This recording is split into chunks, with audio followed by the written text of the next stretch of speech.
Assalomu alaykum. 4-variant 33-35 masala tahlilini boshlaymiz. Birinchi zanjirdagi nukleotidlar adenin 1, sitozin 1, guanin 1, timin 1 va ikkinchi zanjirdagi nukleotidlar adenin 2, sitozin 2, guanin 2 va timin 2 holatda ifodalanuvchi 61,2 nanometr uzunlikdagi DNK molekulasi uchun quyidagi ifodalar o'rinli bo'lsa.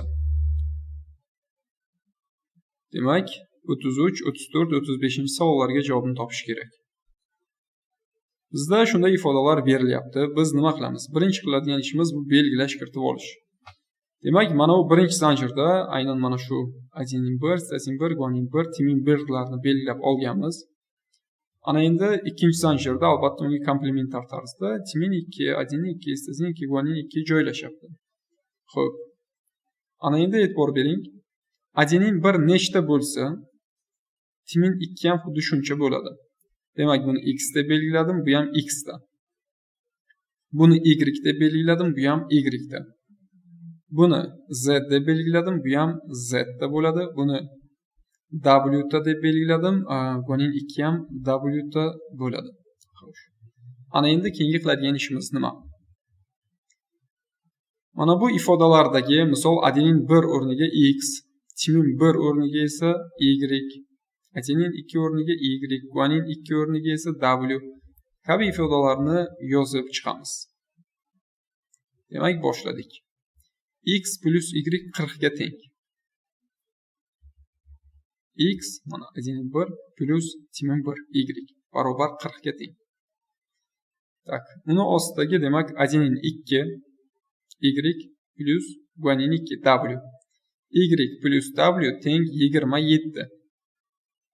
Mana bu ikkinchi ifodani ko'rsak, adenin 2 plus guanin 1 y plus z barobar 49 da. Guanin 2 plus timin 2x w plus x 41 ekan. Xuddi shunga asoslangan holatda ham uchinchi ifodaga ham belgilash kiritib olamiz. Mana demak belgilashni kiritib oldik. Ana endi biz masalamizni ishlashimiz uchun kerak bo'lgan ifodalarni topsak shu yerdan. Aynan mana shularni tanlab olsak bo'ladi. Demak, mana bu va bu. Demak, e'tibor beramiz. Y plus w barobar 27. Demak, y teng ekan 27 minus w ga. Xo'sh. Ana endi o'rniga qo'yish usuli bilan mana bu yerda y ni o'rniga 27 minus w qo'ysak bo'ladi. Mana y ni o'rniga 27 minus w qo'ydik. Plus z barobar 49. Hisoblasak buni. 27 bu tomonga o'tadi.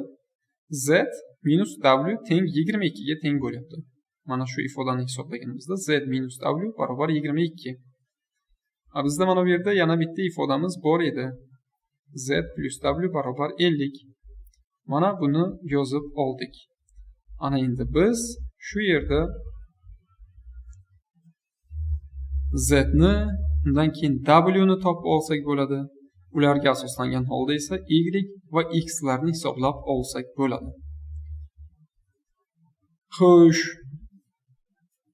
Bunga ko'ra biz hozir w ni 14 da deya olmaymiz yoki z 36 ga teng deya olmaymiz. Qanday qilib bularni aniq sonini topishimiz mumkin? Barchasini qo'shib chiqamiz. Ya'ni bitta zanjirdagi, mana bitta zanjirda x bor, y, z, w bor, to'g'rimi? W, z, y, x. Mana shu hammasini qo'shib chiqamiz. 90 ga teng chiqadi. 14 ni, 36, 13 va 27 ni qo'shib chiqsak 90 bo'ladi.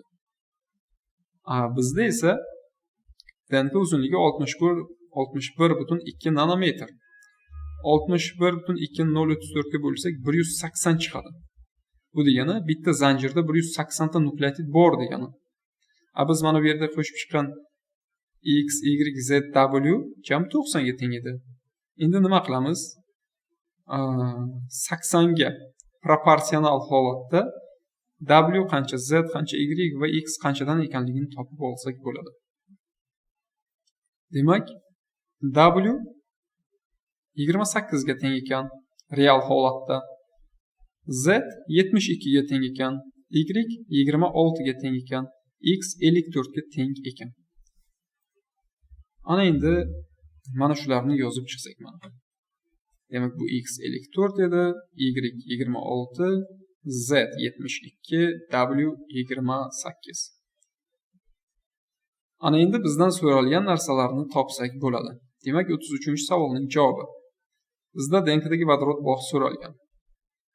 Buni topish uchun demak bitta zanjirdagi misol uchun timin va adeninni qo'shamiz, 2 ga ko'paytiramiz. Histazin va guanin sonini qo'shamiz, 3 ga ko'paytiramiz, ikkovini demak keyin qo'shamiz. Mana bu yerda ko'rishimiz mumkin. Bu bitta zanjirdagi aytaylik X bilan Y ni qo'shdik, 2 ga ko'paytiryapmiz, chunki adenin timin o'rtasida ikkita vodorod bog' bor.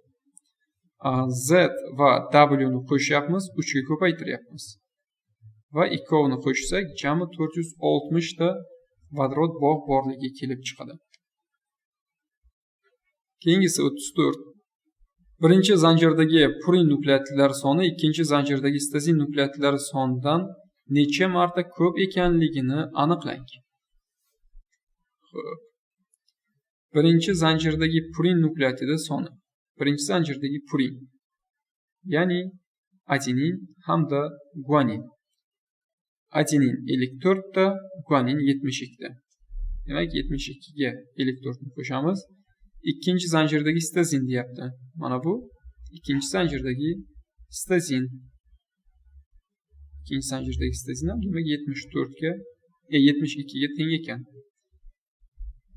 Xo'p, bu birinchi zanjirdagi purin, bu ikkinchi zanjirdagi histazin. Demak javob 1.75 chiqadi. Keyingi savol, shu DNKdan sintezlangan oqsil tarkibidagi peptid bog'lar soni birinchi zanjirdagi pirimidin asoslari sonidan nechtaga farq qiladi? Xo'sh, shu DNKdan sintezlangan oqsildagi peptid bog'lar. Demak, bitta zanjirda ko'rdikki, 180 ta nukleotid bor. Uni 3 ga bo'lib, aminokislota sonini topib olsak bo'ladi, birini ayirib olsak, bu peptid bog'lar soni bo'ladi. Mana shu ifoda hozir peptid bog'larni ifodalayapti. Undan ayirib olyapmiz, ya'ni farqni topishimiz kerak-ku.